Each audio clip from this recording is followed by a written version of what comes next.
در قصه ها می آید که بار یک زن در قد راه ایستاده بود. این مرد حکایت میکرد وقتی من به پیش او میگذشتم جانب من اشاره کرد که نزد من بیا. میگه نزد وی رفتم.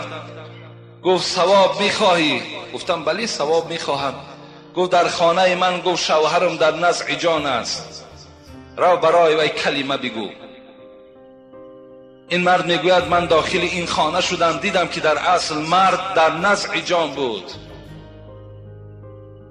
و در حال میگوید نزد او نشستم و گفتم بگو اشهد ان لا اله الا الله اشهد ان محمدا عبده و رسوله. 2 بار 3 بار تکرار میکنم.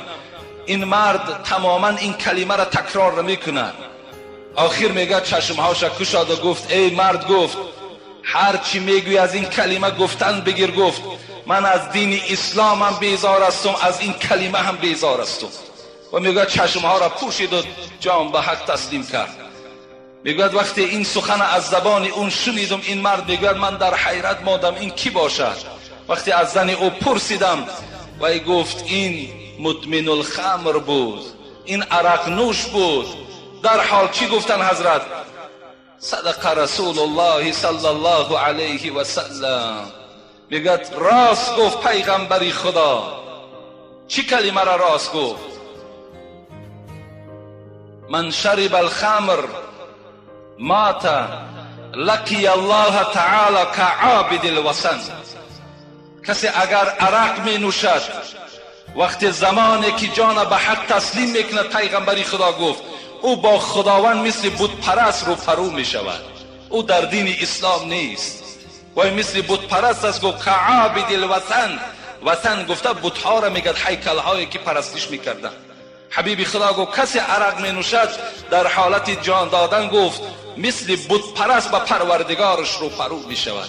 این بیزاری این انسان از این کلمه و از این دین به خاطر چی بود؟ به خاطر عرق بود.